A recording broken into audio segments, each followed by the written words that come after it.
Hebreos capítulo 5. Hebreos 5, vamos a leer desde el verso 1 al 10. Hebreos 5, versículos 1 al 10. Escuchemos con atención la palabra del Señor, palabra que es infalible, inerrante y suficiente. Pues todo sumo sacerdote que es tomado de entre los hombres es constituido para servicio a favor de los hombres delante de Dios, para que ofrezca ofrendas y sacrificios por los pecados. Él puede sentir compasión de los ignorantes y de los extraviados, ya que él también está rodeado de debilidad. Y por causa de esta debilidad debe ofrecer sacrificio tanto por sus propios pecados como por los del pueblo.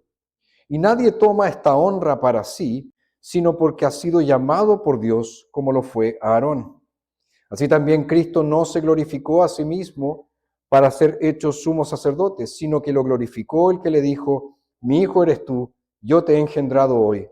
Como también dice en otro lugar: tú eres sacerdote para siempre, según el orden de Melquisedec. Cristo, en los días de su vida física, habiendo ofrecido ruegos y súplicas con fuerte clamor y lágrimas al que lo podía librar de la muerte, fue oído por su temor reverente. Aunque era hijo, aprendió la obediencia por lo que padeció, y habiendo sido perfeccionado, llegó a ser autor de eterna salvación para todos los que le obedecen, y fue proclamado por Dios sumo sacerdote según el orden de Melquisedec. Hasta allí la lectura para hoy.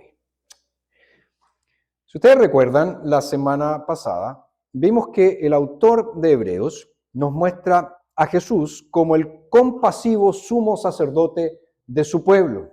A través de él, nosotros tenemos acceso al trono de la gracia. Y desde su posición exaltada en los cielos, Cristo intercede por los suyos y los comprende, siendo el Dios hombre, sabe por experiencia lo que atraviesan sus hijos. Por lo tanto, nosotros nos acercamos a Dios por medio de Cristo para hallar oportuno socorro. El pasaje que acabamos de leer, vemos que el autor de esta carta comienza a abordar de manera más detallada el oficio de Cristo como sumo sacerdote de su pueblo. Y puede que debido a nuestra familiaridad con los oficios de Cristo, el tema de su sumo sacerdocio no nos llame tanto la atención. Pero debemos notar que este oficio es de suprema importancia y de hecho es el gran tema de la carta, es el gran tema de Hebreos, el sumo sacerdocio de Jesucristo.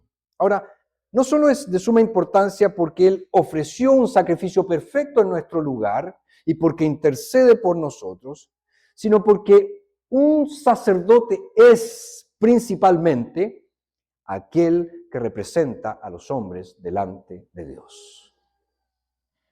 Jesús entonces es nuestro representante delante del Padre. En el trono de la gracia está allí nuestro ayudador, el Paracleto.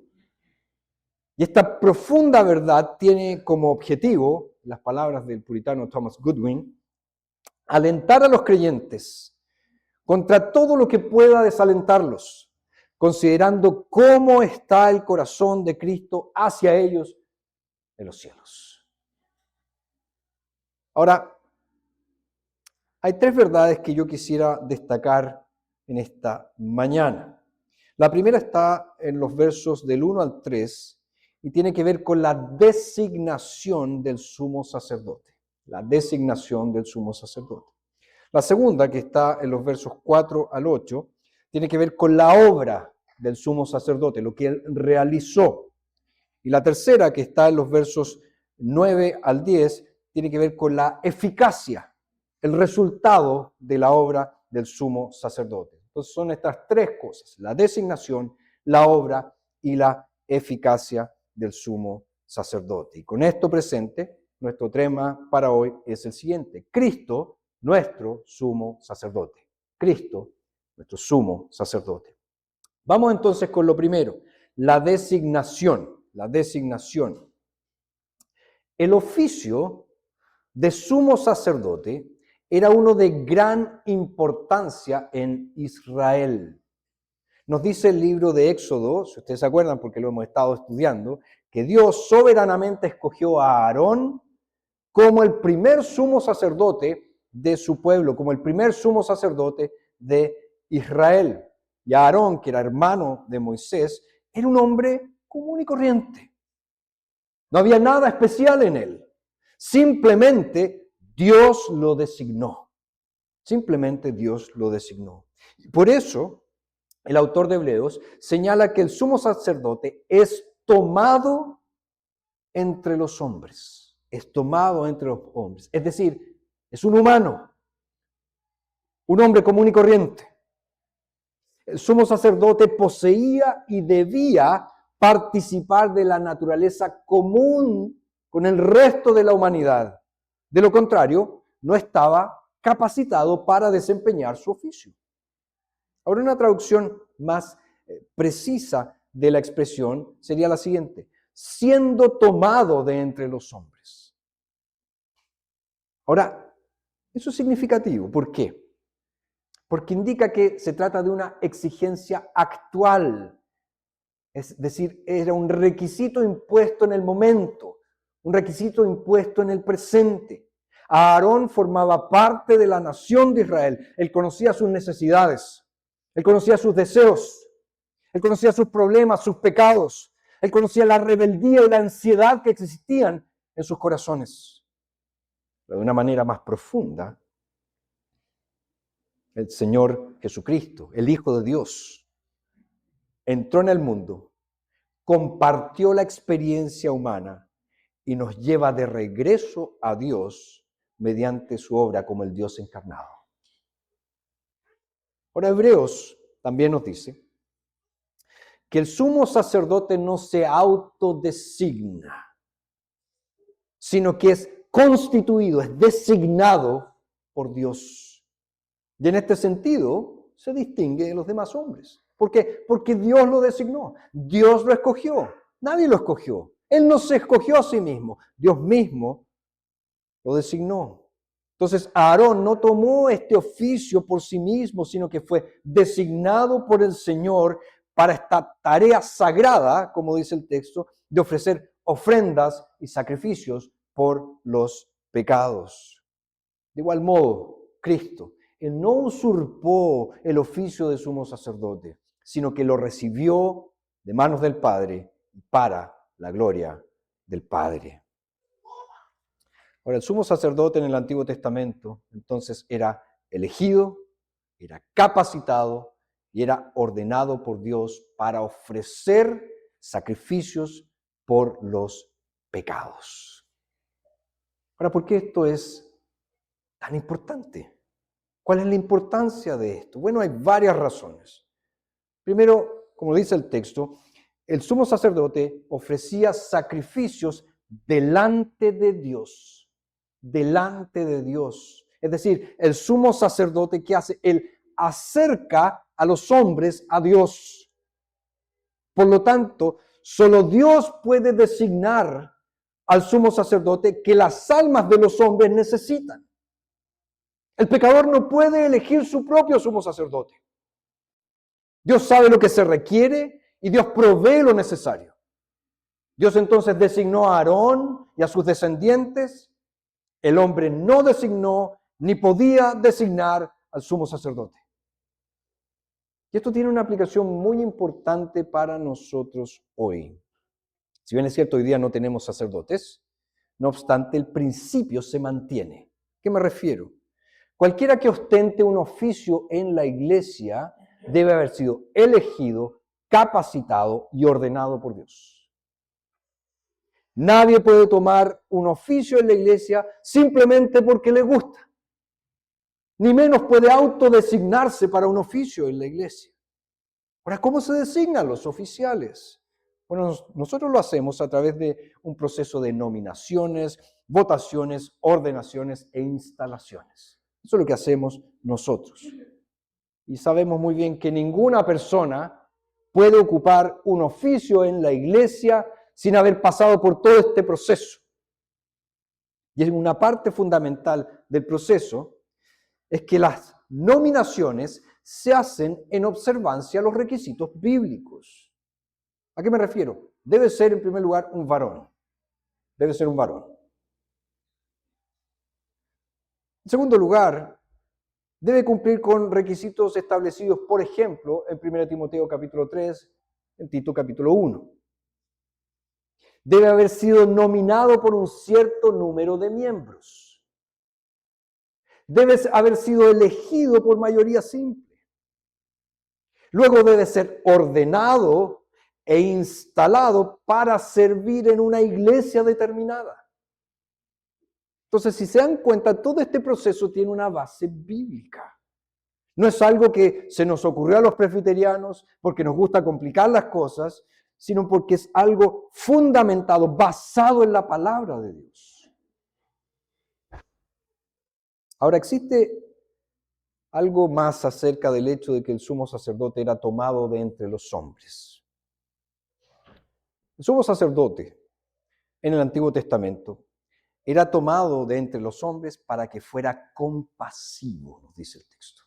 Compasivo. De hecho, los versos 2 y 3 nos dicen, Él puede sentir compasión de los ignorantes y de los extraviados, ya que Él también está rodeado de debilidad. Y por causa de esta debilidad, debe ofrecer sacrificio, tanto por sus propios pecados como por los del pueblo. Fíjense, el texto dice que los pecadores, ignorantes y extraviados, necesitan un salvador, necesitan un intercesor. Y un sumo sacerdote con sentimientos profundos hacia el pecador necesitado, quien ofrece, ¿verdad?, expiación e intercesión, es lo que necesitan. Cuando el israelita se presentaba delante de Dios, encontraba a alguien que lo comprendía, encontraba a alguien que entendía su necesidad. El israelita no acudía a un ángel, el israelita no acudía a una estatua fría e inerte, tampoco acudía a un hombre insensible, descuidado e impío. Acudía al sumo sacerdote designado por Dios, que también era un hombre como él, un hombre tentado, un hombre probado, un hombre que experimentaba enfermedades y debilidades, alguien que compartía su sufrimiento. Y estos eran entonces los requisitos del sumo sacerdote en el antiguo Israel. Él debía sentir un profundo deseo de servir a los pecadores y también debía ser llamado por Dios, designado por Dios. Ahora pensemos un poco. Cristo ama a su pueblo. Ama a su pueblo. Cristo se conmueve por nosotros. Cristo anhela ayudarnos y sus sentimientos hacia nosotros son efectivos. Sin embargo, existe una inmensa distinción entre los sentimientos internos de Aarón como sumo sacerdote y los del Señor Jesucristo como sumo sacerdote de su pueblo. ¿Qué digo esto? Porque el texto nos dice que Aarón podía cumplir su tarea como sumo sacerdote con sentimientos internos expresados por el término compasión. Compasión. De hecho, nuestra traducción, la Reina Valera actualizada del 2015, traduce sentir compasión. La nueva versión internacional traduce como tratar con paciencia. Tratar con paciencia. Ahora, una traducción literal sería la siguiente: tratar con suavidad. Tratar con suavidad. Ahora, fíjense. Este término, que se traduce tratar con suavidad, no podría aplicarse a Jesús. ¿Por qué?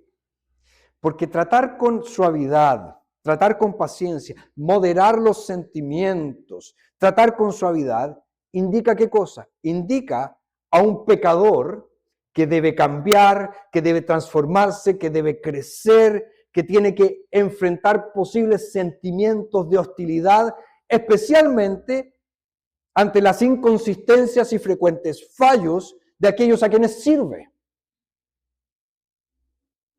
Por eso la palabra que Hebreos utiliza para referirse a lo que siente Jesús no es compasión, sino simpatía. Simpatía. ¿Por qué? Porque Cristo es sin pecado. El sumo sacerdote era un pecador, pero Cristo es sin pecado.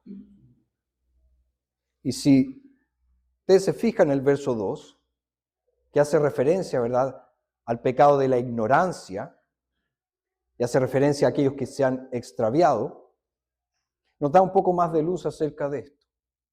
La ley prescribía ofrendas por el pecado para quienes pecaban conforme a la costumbre del hombre caído. Todos los seres humanos somos pecadores y por lo tanto pecamos. Pero la ley no contemplaba ningún sacrificio para quienes pecaban con rebeldía descarada. De hecho, Levítico dice, cuando alguna persona peque por inadvertencia contra alguno de los mandamientos del Señor respecto a cosas que no se deben hacer o hace alguna de ellas que debía hacer, ofrecer un sacrificio por el pecado. Entonces, pecaba por infracción de la ley, pecaba por inadvertencia, pecaba por falta de cuidado. ¿Qué tenía que hacer una vez que pecaba? Ofrecer un sacrificio por ese pecado. Entonces, fíjense, el sumo sacerdote, sabiendo eso, debía ser un paciente intercesor, alguien capaz de distinguir entre pecados por ignorancia, infringir la ley, y aquellos cometidos como un agravio al Señor, como una ofensa al Señor. Sin duda, el primer tipo de pecado es el que tú y yo cometemos a diario. Infringimos la ley del Señor. La incumplimos. Muchas veces lo hacemos por ignorancia a la palabra de Dios o por descuido. Sí, ciertamente queremos pecar, nadie nos obliga a pecar, lo queremos hacer. Pecamos por ignorancia, pecamos por extraviarnos del camino, pecamos contra Dios. Pero hay una distinción muy clara en el Antiguo Testamento entre ese tipo de pecado y aquellos que manifiestan una rebeldía total y absoluta, una ofensa, una blasfemia al Señor. Entonces, ¿cómo eso se explica hoy en día? ¿De qué manera debiéramos explicarlo hoy en día? Bueno, fíjense, la diferencia hoy radicaría en que un creyente, a pesar de su fe en el Señor Jesucristo como Señor y Salvador, aún lucha con el pecado y muchas veces cae. Pero distinto es aquel otro que rechaza completamente el Evangelio y peca sin arrepentimiento. Los creyentes que pecan son perdonados mediante la obra de Jesús. Pero aquellos que son impenitentes, aquellos incrédulos que no tienen nada que ver con Jesús, no tienen a nadie que cargue con sus pecados, sino solamente ellos mismos. Entonces fíjense, qué maravilloso, qué bendición significa que ignorantes y extraviados como nosotros encuentren un sumo sacerdote que nos guíe con ternura a la gracia de Dios. Y ese es Jesucristo. Ese es Jesucristo. Entonces tenemos en primer lugar la designación. En segundo lugar, el texto nos habla de la obra. Fíjense que el autor, habiendo demostrado que la designación de Aarón para el cargo de sumo sacerdote y habiendo demostrado también los requisitos que debía cumplir, ahora se dirige a Cristo, quien cumple, ¿verdad?, estos requisitos de manera perfecta. Para Cristo como para Aarón, El primer requisito, ¿cuál era? Haber sido designado por Dios, haber sido llamado por Dios. Y en este sentido, el autor cita el Salmo 2, verso 7, donde el investido es el rey mesiánico, conocido también como Hijo de Dios. Ahora fíjese, ningún sacerdote del Antiguo Testamento fue designado de esta manera. Este sumo sacerdote es recibido por el Padre y es capaz de cumplir su llamado. Y el sumo sacerdote, ¿quién es aquí? El Hijo. Por eso dice, mi hijo eres tú, yo te he engendrado hoy. Y después en el verso 6, el autor cita el Salmo 110, verso 4, que hace una referencia al rey de Salem. Lo encontramos ahí en Génesis 14, que también es designado sacerdote del Dios Altísimo. Entonces es importante señalar que Dios Padre se dirige aquí al rey mesiánico como sacerdote para siempre. Y con respecto a él, el texto nos dice las siguientes cosas. Nadie puede nombrarse sumo sacerdote a sí mismo. Bueno, Cristo fue designado por Dios. Cristo comprendió plenamente lo que significaba su llamado, su humillación, rechazo, la agonía, la muerte, cargar con los pecados, cargar con la ira de Dios.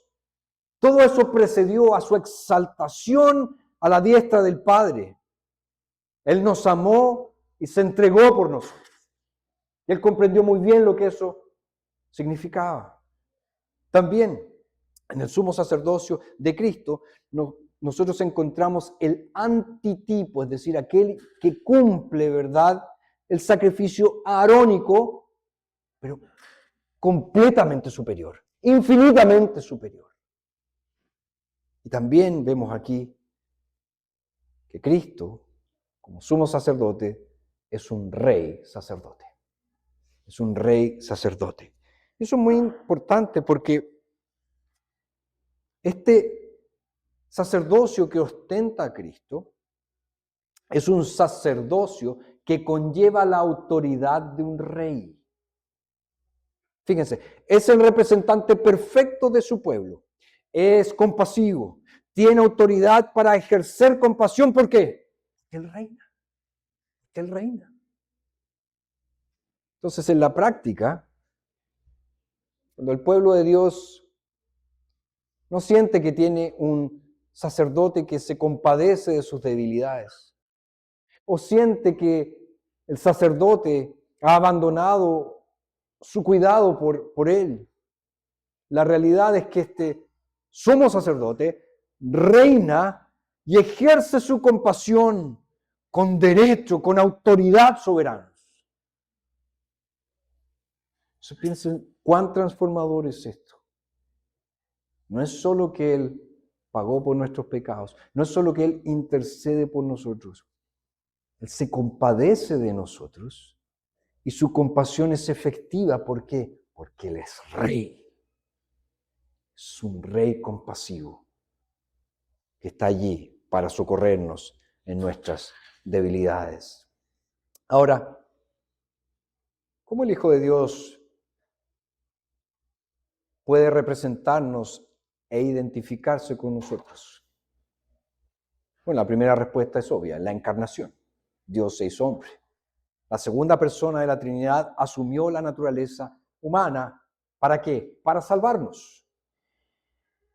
Y la muerte de Jesús en la cruz tuvo valor. ¿Por qué? Porque eran los hombres los que estaban en deuda con Dios. Y Cristo, hombre, fue quien pagó esa deuda. Pero su naturaleza divina hizo que su sangre fuera infinitamente valiosa. Por lo tanto, su sacrificio fue infinito.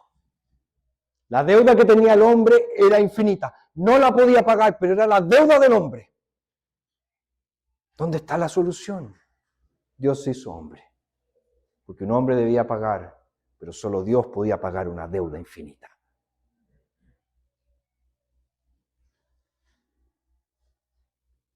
Si Cristo hubiera venido a salvar ángeles, habría venido como un ángel.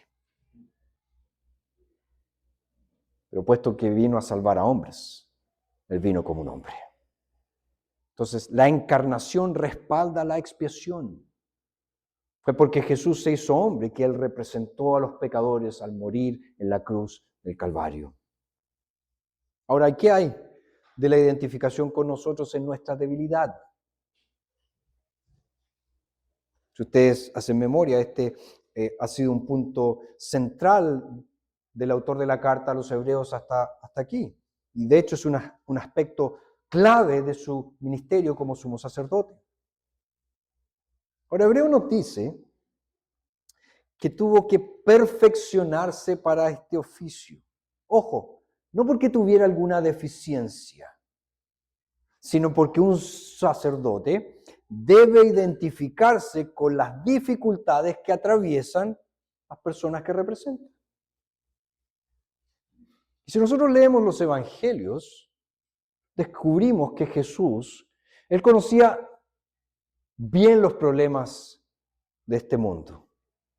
Él conocía las dificultades de vivir entre una humanidad pecadora. Él conocía la debilidad de la naturaleza humana. Jesús incluso lloró ante la muerte. Lloró ante la tumba de su amigo Lázaro. Como tú lloras cuando pierdes un ser querido.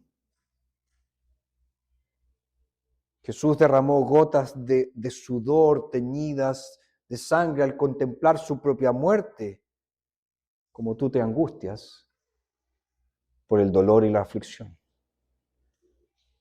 Jesús fue maltratado, fue torturado, murió y fue sepultado. En efecto, Él bebió hasta la última gota la copa de la muerte, de la miseria, del dolor solitario, de la cual nosotros solo bebemos una parte. Es decir, Él ha vivido la experiencia humana y se identifica con lo que nosotros estamos viviendo. Y si tienes alguna duda, lee los evangelios. Lee los evangelios. El nacimiento de Jesús, su vida entre los hombres, su muerte como pecado ante Dios, y verán que Él está plenamente capacitado para representarnos y para identificarse con nosotros. Y todo esto se resume en Hebreos 2:11, donde leemos, pues tanto el que santifica como los que son santificados, todos provienen de uno. Por esta razón, Él no se avergüenza de llamarlos hermanos.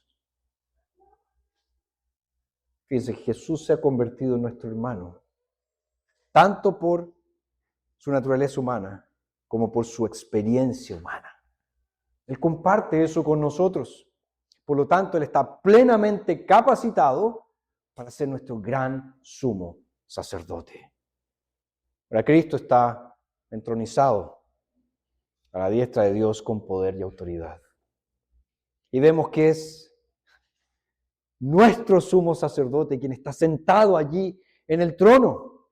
¿Y cuál es su función principal allí? Representarnos para que su justicia perfecta nos permita a pecadores como nosotros entrar en el reino de Dios, ser parte de la familia de Dios. El sumo sacerdote entronizado se identifica con nuestras luchas y nos trata con ternura en nuestra ignorancia y debilidad.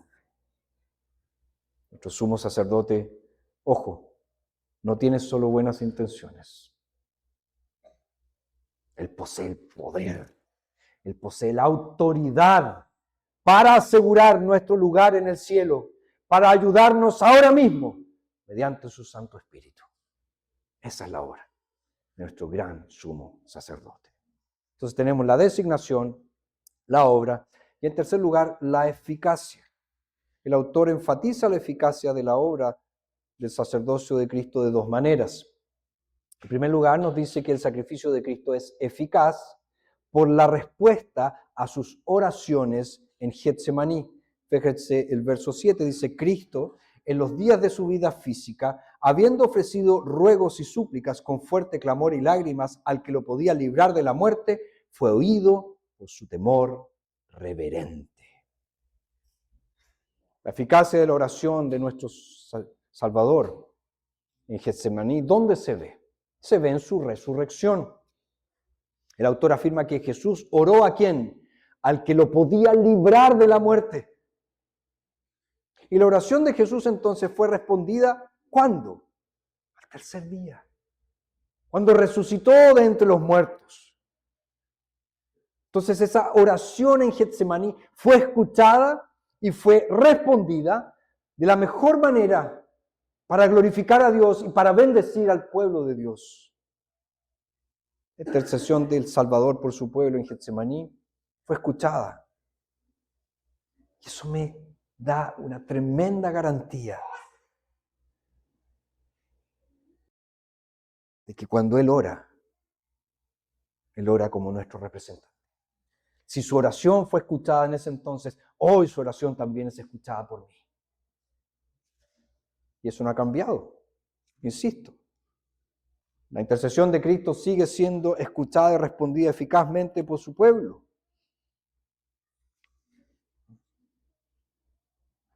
Jesús soportó la cruz, pero también soportó la angustia de la oración sin respuesta, por lo menos durante un corto plazo.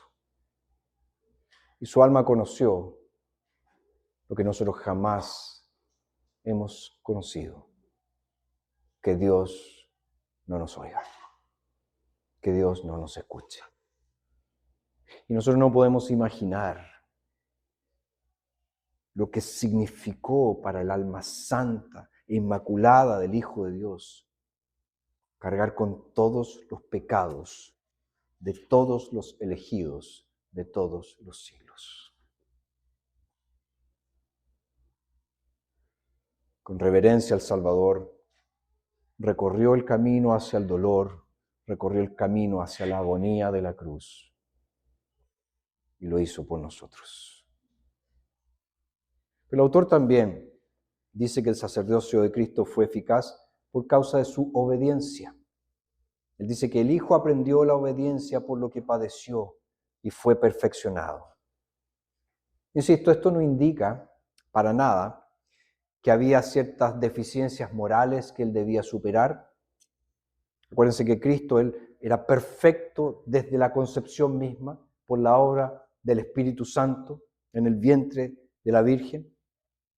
Más bien esto se refiere a la obtención de los requisitos necesarios para ser nuestro sumo sacerdote mediante la experiencia de la vida, mediante la experiencia de la muerte. Y Jesús entonces superó la inclinación natural que tú y yo tenemos a evitar el sufrimiento. ¿O a alguno de ustedes les gusta sufrir?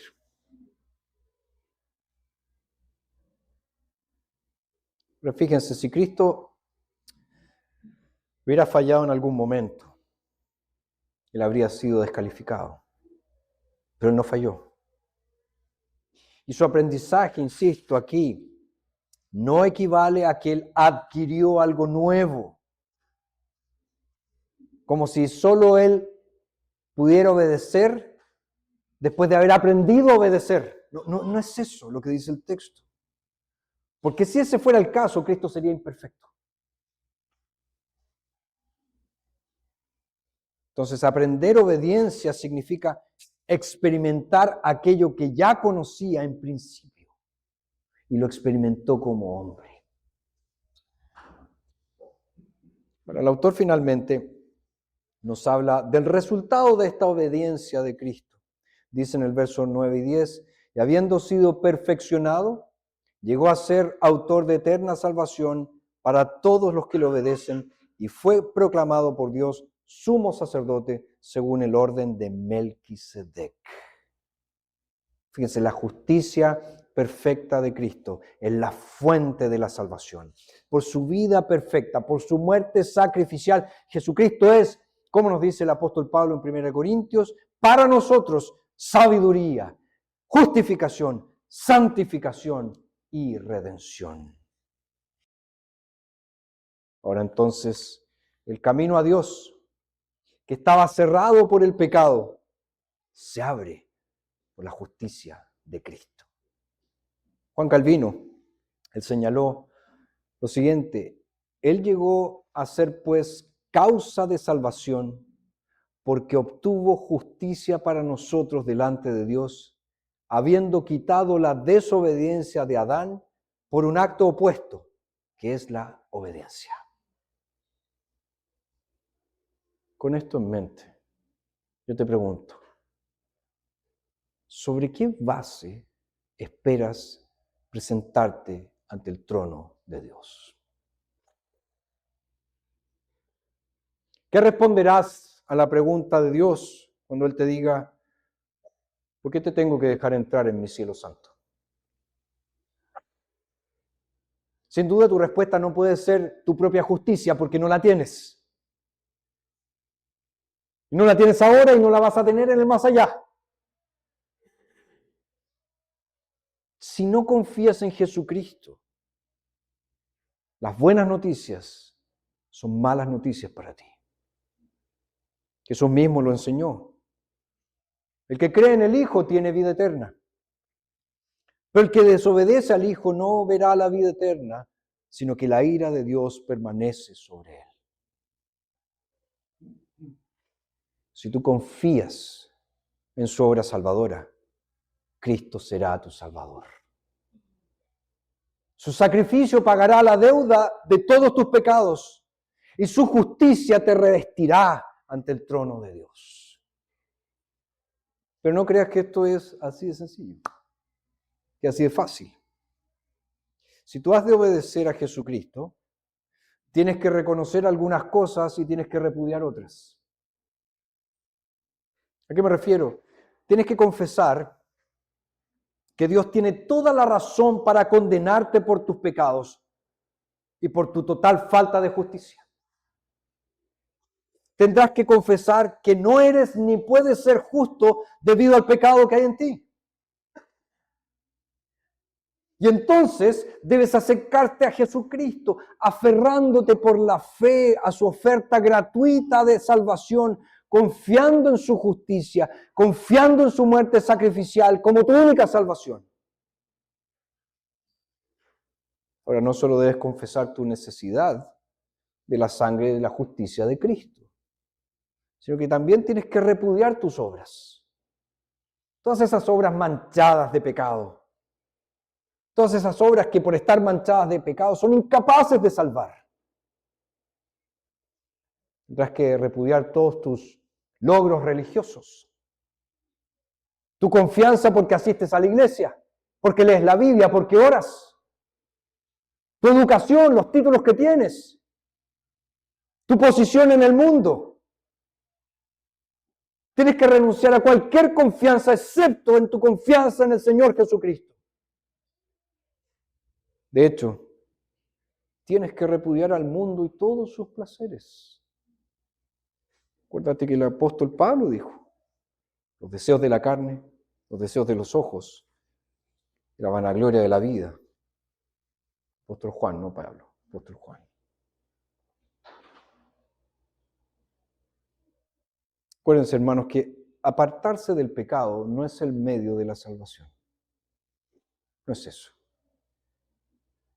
Pero es una consecuencia necesaria de la salvación. Porque no hay comunión entre la luz y las tinieblas. Tú cuando renuncies a todo eso,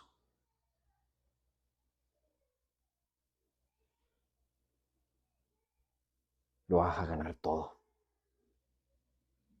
Si te aferras firmemente a la cruz del Señor Jesucristo, donde el justo Hijo de Dios murió por los pecadores y se convirtió en, como dice el texto, autor de eterna salvación para todos los que confían en Él. Querido amigo, amiga, no puedes conocer a Dios sin Cristo. No puedes hacerlo. No puedes ser tu propio sacerdote. Ni siquiera puedes designar a tu propio sacerdote. Sin Cristo estás condenado ante el tribunal justo de Dios. Sin Cristo tu condenación es segura. No importa que hayas ido a la iglesia, no importa que tus papás hayan ido a la iglesia, no importa que tus abuelos hayan ido a la iglesia. Sin Cristo estás condenado. Pero con Cristo, si tienes a Cristo, puedes vivir confiadamente y puedes enfrentar el juicio de Dios con confianza. ¿Por qué? Porque para aquellos que creen en Jesús, nuestra condenación tuvo lugar hace más de 2000 años atrás, cuando Él murió en la cruz. Y por eso, como dice Pablo, ya no hay más condenación para aquellos que están en Cristo Jesús. Él es nuestro único sacerdote, final, último, supremo. El único que nos representa perfectamente delante del Padre. El único que intercede por nosotros hasta llevarnos a la gloria. Oremos. Agradecemos, Señor, por nuestro Señor Jesucristo, nuestro sacerdote rey, aquel que nos representa perfectamente. Y en tercer lugar, en los versos 7 al 10 está el reposo celestial. El séptimo día después de la creación, como ya les dije, era un símbolo del cielo.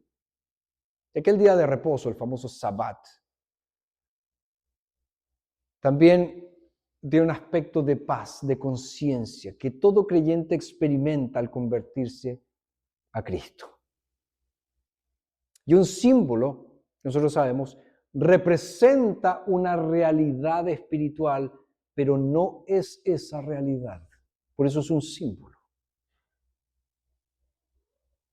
Entonces, claro, están todos estos símbolos.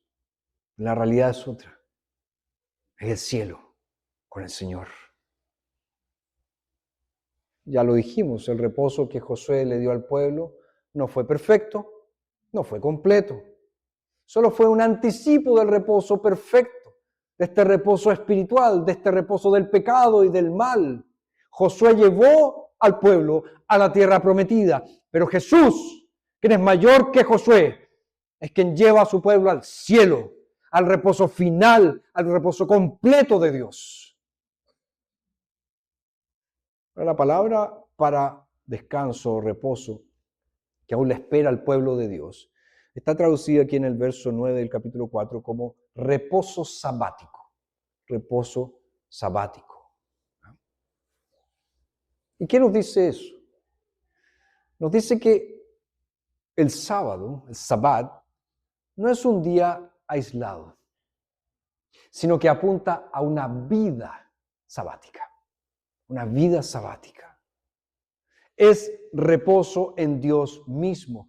Es el gozo que disfrutamos en su presencia.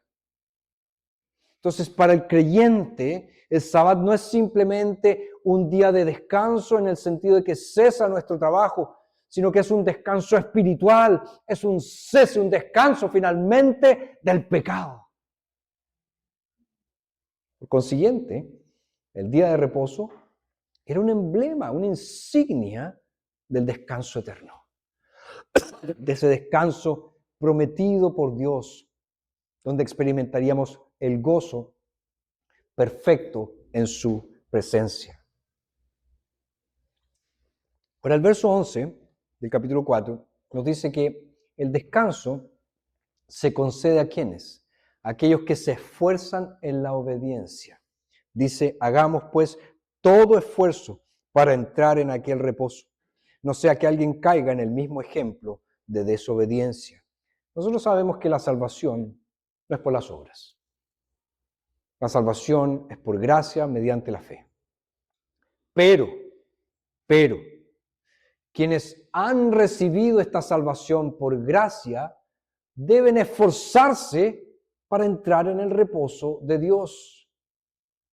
De hecho, la palabra que es traducida aquí como esfuerzo significa hacer algo con gran esfuerzo, hacer algo con gran motivación.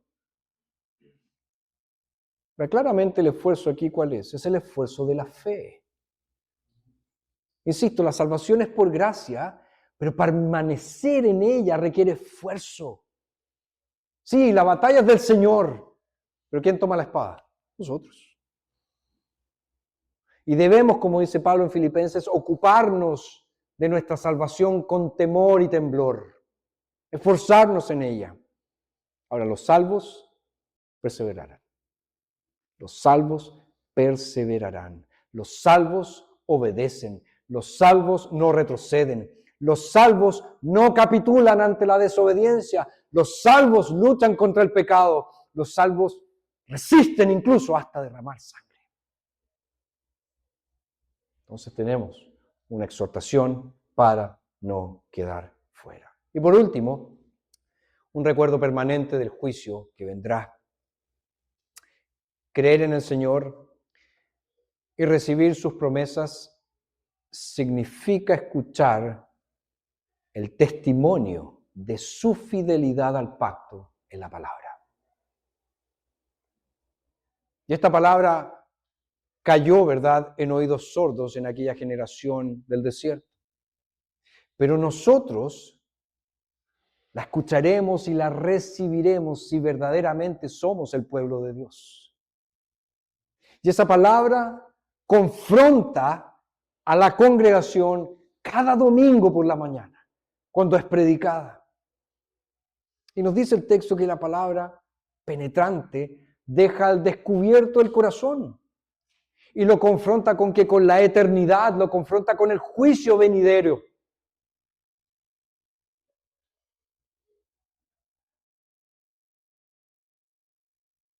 Esta palabra de promesa de Dios, la que el antiguo Israel no creyó. Entonces su palabra de juicio cayó sobre ellos. Y el autor entonces desea que la iglesia comprenda que ahora esta palabra del Señor viene con el mismo llamado a creerla y con las mismas advertencias si no la recibimos. Y nos dice que esta palabra es viva y eficaz en su aplicación por el Espíritu Santo. Es decir, el Señor cumplirá su propósito y hará lo que ha dicho que hará, ya sea generando fidelidad en los verdaderos creyentes o cayendo en juicio sobre aquellos que solo dicen ser creyentes, pero en realidad no lo son. También nos dice que la palabra es más penetrante que toda espada de dos filos. Fíjense, así como la generación en el desierto fue abatida por la espada, eso nos dice el libro de Números, la palabra de Dios es una terrible espada de juicio para los incrédulos. Y finalmente nos dice que esta palabra de Dios penetra hasta partir el alma y el espíritu, las coyunturas y los tuétanos, y discierne los pensamientos y las intenciones del corazón. ¿Qué está diciendo? No hay rincón del corazón que la palabra de Dios no pueda alcanzar. Todos los pensamientos, todas las intenciones están abiertas delante del Señor y de su palabra. Nada puede ocultarse a la mirada omnisciente del Señor. Por eso dice el verso 13, no existe cosa creada que no sea manifiesta en su presencia. Más bien, todas las cosas están desnudas y expuestas ante los ojos de aquel a quien tenemos que dar cuenta. El corazón está desnudo, el corazón está expuesto al Señor, quien juzga la apostasía. Entonces, cuando alguien escucha la palabra y no la cree, que escuche también que ser expuesto por la palabra de Dios es ser expuesto por Dios mismo y nadie podrá ayudarlo a esconderse. La palabra, esta misma palabra que puede ser escuchada o leída por un no creyente, también puede ser escuchada y oída por un creyente, pero con un propósito completamente diferente. Por eso Pablo nos dice que el Evangelio es olor de muerte para muerte, en el caso de algunos, mientras que otro es olor de vida para vida.